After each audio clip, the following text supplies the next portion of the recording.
Selamat pagi, terima kasih atas waktu dan kesempatannya. Selamat bergabung bersama kami kepada seluruh siswa-siswi baru tahun ajaran 2020-2021. Jadi, kali ini saya akan menjelaskan materi tentang pendidikan karakter. Jadi, hari ini masa pengenalan lingkungan sekolah tapi berbasis online. Dari teman-teman bisa menonton ini lewat YouTube ataupun lewat Facebook. Dan profil saya ada di slide pertama ini, teman-teman bisa lihat.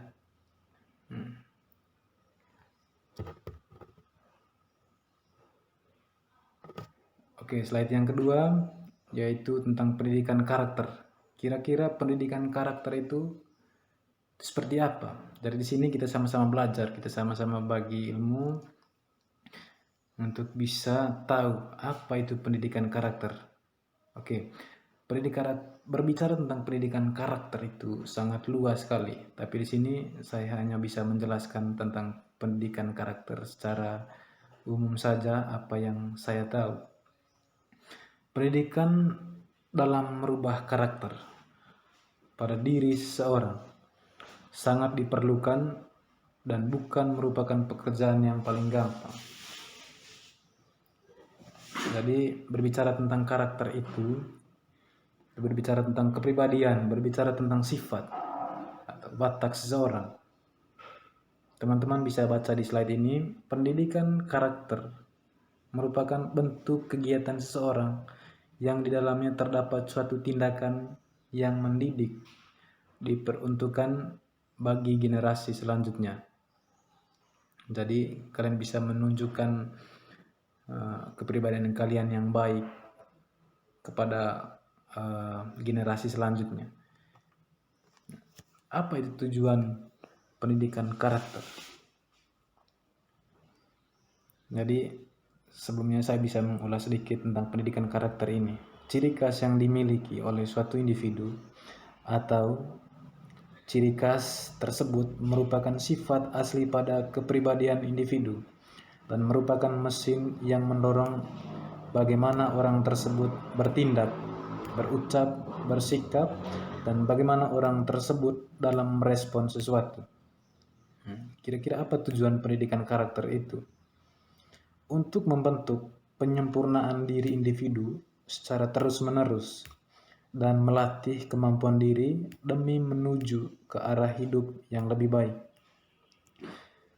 Berbicara tentang karakter tentu berbicara tentang kepribadian, berbicara tentang perilaku, tentang sifat atau watak seseorang seperti yang saya sudah sampaikan tadi. Jadi sangat sulit sekali untuk merubah watak atau kepribadian seseorang, itu butuh waktu yang cukup lama, dan yang merubah itu tergantung dari individu atau dari kalian sendiri.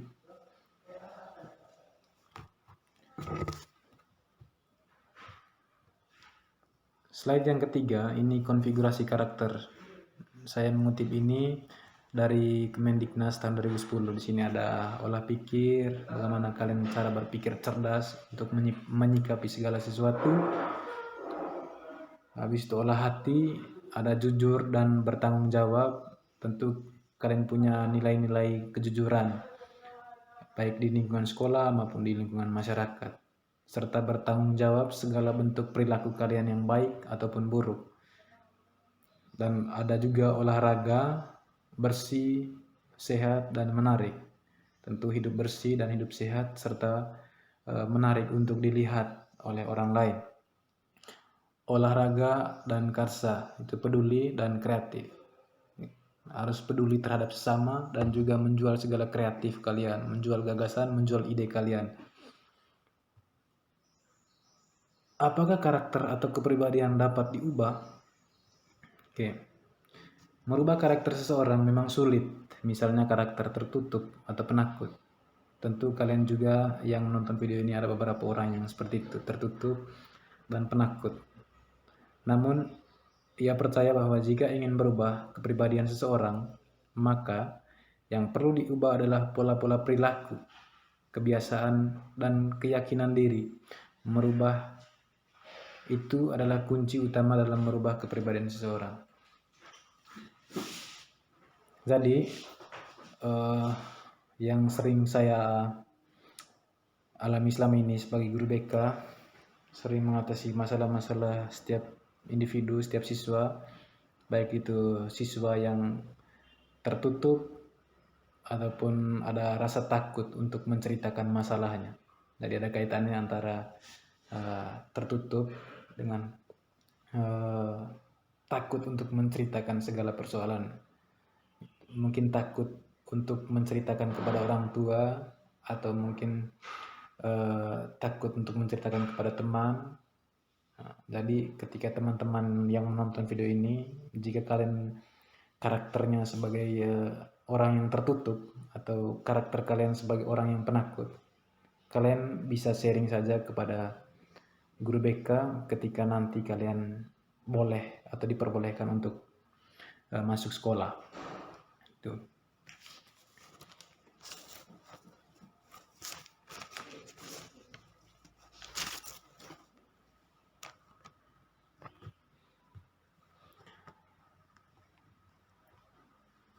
Secara umum, kepribadian merubah integrasi dari diri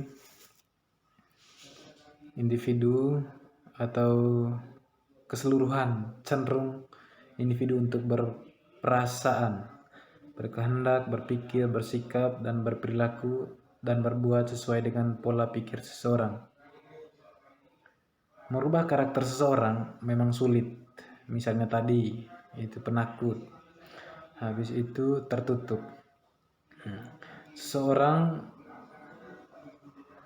perlu diubah adalah yang harus diubah adalah pola-pola perilaku atau kebiasaan dan keyakinan. Tentu teman-teman harus yakin.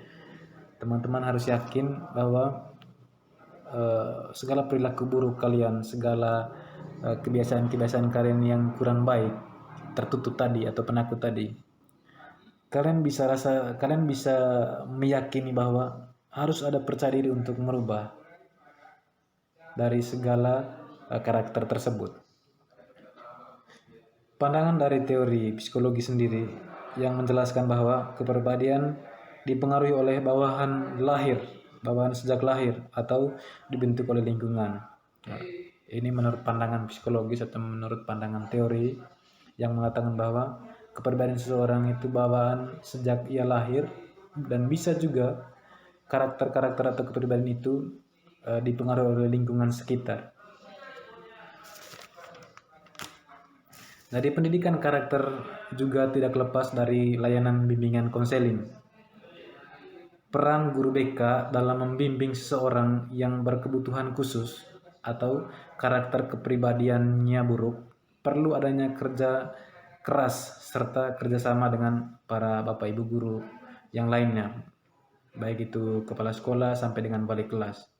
Karakter-karakter seseorang yang sering dialami oleh guru BK sendiri adalah mereka-mereka yang perilakunya kurang baik, yang mana mereka perlu adanya suntikan-suntikan nilai-nilai perubahan yang tinggi untuk bisa berubah dari karakter atau pribadi yang kurang baik. Apa saja yang harus kita lakukan agar kepribadian kita berubah? Di sini saya sudah memaparkan 4 poin. Yang pertama, fokus dalam merubah kebiasaan. Kebiasaan adalah sesuatu yang dapat dipelajari, sehingga dengan merubah kebiasaan-kebiasaan yang dia anggap kurang baik di masa lalu, secara tidak langsung merubah kepribadian, meskipun itu tidak mudah, membutuhkan waktu dan usaha yang serius secara terus-menerus. Dari di sini teman-teman bisa mengingat lagi masa lalu yang kelam yang mungkin ada kepribadian atau karakter kalian yang kurang baik, kalian bisa mengingat itu bahwa hal-hal yang pernah kalian lakukan masa lalu itu sangat buruk. Dan ini memang bukan mudah untuk merubah itu. Perlu kerja keras, perlu waktu yang cukup untuk bisa merubah itu. Poin yang kedua, rubahlah cara berpikir dan keyakinan terhadap diri sendiri. Jika kita percaya tidak dapat merubah, maka tentu tidak akan berubah. Mencoba mengembangkan keyakinan personal untuk mengubah diri menjadi poin penting dari perubahan kepribadian itu sendiri. Jadi tentu kalian ingin merubah cara berpikir dan meyakinkan terhadap diri sendiri bahwa segala perbuatan yang kurang berkenan itu menjadi poin penting kalian untuk berubah. Tadi seperti yang saya sudah sampaikan tadi, guru BK, Bapak Ibu guru maupun orang lain itu hanya menyuntik saja atau menyuntik motivasi, menyuntik solusi untuk bisa kalian berubah dari karakter yang cenderung buruk.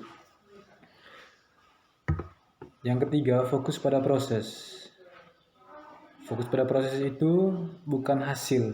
Akan mudah untuk mendapatkan pengalaman nyata dari perubahan dan pertumbuhan kepribadian yang diinginkan. Jadi ini butuh proses yang panjang untuk merubah kepribadian.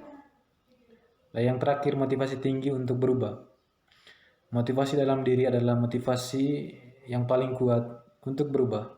Merubah kepribadian itu tidak mudah, namun dengan merubah keberfungsian diri Anda secara nyata terkait dengan apa yang Anda pikirkan dan tindakan yang Anda lakukan dapat merubah kepribadian diri Anda dalam kehidupan sehari-hari. Itu kepribadian atau tindakan-tindakan kalian yang kurang baik, kalian bisa itu sebagai motivasi kalian untuk berubah. Yang berikut, bagaimana peran BK dalam pendidikan karakter ini? Guru BK selalu memberikan perhatian lebih dalam memberikan arahan serta solusi dan juga saran. Jadi di sini saya sudah memaparkan 5 fungsi BK. Yang pertama di sini fungsi pemahaman. Jadi perlu dipahami bahwa konseli sendiri yang menyangkut kelemahan dan kekuatan yang dimilikinya orang-orang terdekat konseli sehingga konseli bisa membantu permasalahan konseli. Maksudnya begini, fungsi pemahaman ini. Konseli benar-benar harus tahu bagaimana persoalan, bagaimana masalah yang kamu hadapi. Atau siswa harus tahu, kira-kira saya punya masalah ini nanti untuk menceritakan ke guru BK itu seperti ini. Dan saya tidak salah menceritakan. Sehingga guru BK juga bisa membantu untuk mengurangi persoalan itu.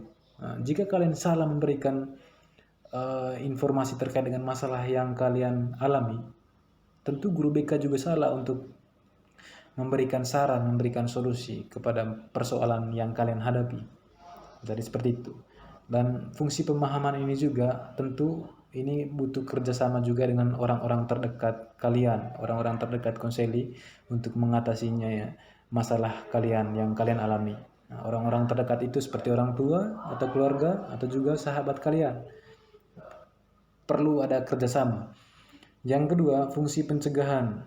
Fungsi pencegahan ini bagi konselor atau misi tugasnya dipenuhi dengan perjuangan pencegahan terjadinya masalah agar tidak terjadi hal-hal yang tidak diinginkan. Contohnya, konselor mencari tahu dari beberapa orang, misalnya si siswa ini sering dibully setiap hari di lingkungan sekolah atau di kelas misalnya.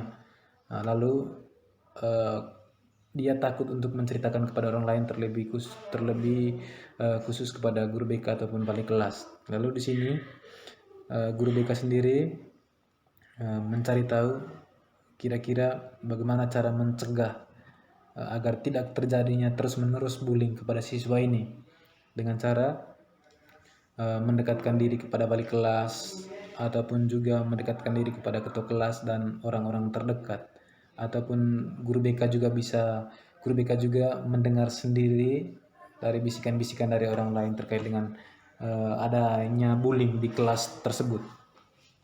Yang ketiga, fungsi pengentasan. Fungsi pengentasan ini, konseli yang mengalami masalah akan datang pada konselor dengan tujuan akan dientaskan masalah yang tidak dapat mengenakan dari dirinya. Fungsi pengentasan ini yaitu perlu perbaikan atau perlu bantuan dari guru BK. Jadi supaya tidak terjadi panjang lebar persoalan yang dialami oleh konseli atau dialami oleh siswa, perlu adanya pengentasan segera untuk tidak berkepanjangan masalah yang dialami. Jadi teman-teman juga kalau punya masalah jangan terlalu simpan yang berlebihan, maksudnya tidak menceritakan masalah itu, hanya pendam sendiri saja di dalam hati, tidak bisa menceritakan orang lain. Nah, itu yang dapat membuat pikiran kalian terganggu, terlebih khusus dalam hal belajar. Tentu kalian perlu juga menceritakan kepada orang-orang yang benar-benar merahasiakan problem kalian, baik itu problem dengan keluarga, orang tua, dengan sahabat, dan lainnya. Yang berikutnya, fungsi pemeliharaan. Tentu guru BK atau konselor memelihara segala masalah yang kalian ceritakan kepada guru BK. Jadi memelihara segala sesuatu yang baik yang ada pada diri individu atau pada diri siswa, baik hal itu merupakan pembawaan maupun hasil-hasil perkembangan yang telah dicapai selama ini. Misalnya kalian punya masalah belajar, Pak, saya punya masalah belajarnya kurang fokus ketika saya belajarnya di kelas karena kelas lagi rame ribut. Itu. Lalu kalian menceritakan guru BK memberikan saran, memberikan solusi, dan guru BK tetap mengamati perkembangan belajar kalian, kira-kira ada perubahan atau tidak. Yang kelima, fungsi advokasi. Jadi fungsi advokasi ini tentu ada juga dalam bimbingan konseling tentang fungsi advokasi ini. Memberikan pembelaan kepada konseli atau sekelompok konseli agar konseli mendapatkan semangat dan bangkit dalam sebuah harapan, sehingga permasalahan yang terjadi tidak menjadikan konseli terpuruk dan mendapatkan masalah baru. Bentuk pembelaan bukan berarti membenarkan apa yang dilakukannya itu benar, tetapi memberikan pemahaman atau pengarahan terhadap permasalahan yang dihadapi oleh konseli. Sebagai guru yang melayani setiap permasalahan yang dihadapi oleh konseli, harus memberikan pembelaan agar mendapatkan kenyamanan itu, maka dengan mudah menyelesaikan masalah yang ada. Tentu guru BK juga di sini membela bukan kepada pihak sebelah saja, tapi membela segala persoalan yang dialami oleh konseli. Nah, walaupun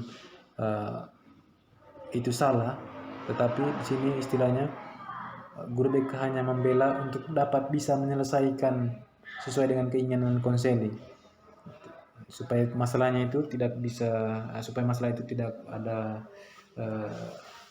tidak berkepanjangan.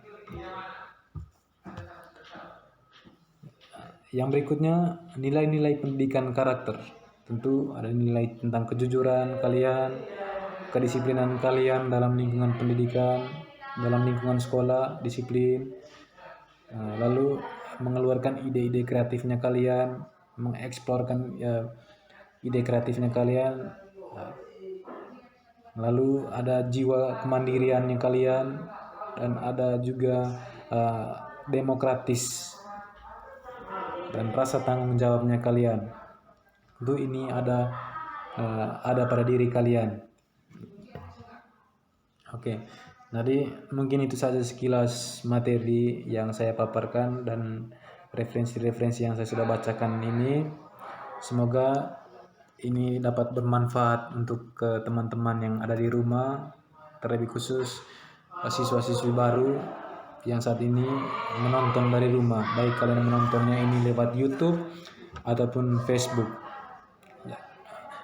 Andaikan kalau kalian belum puas dengan video yang saya berikan ini ketika nanti masuk sekolah, kita bisa sharing, kita bisa belajar bersama untuk mengkaji lagi tentang pendidikan karakter ini dari segi pendidikan karakter secara luas, secara umum, maupun dari segi layanan bimbingan konseling. Dan perlu teman-teman tahu, dari beberapa fungsi BK yang sudah saya jelaskan tadi, diharapkan siswa mampu memahami dan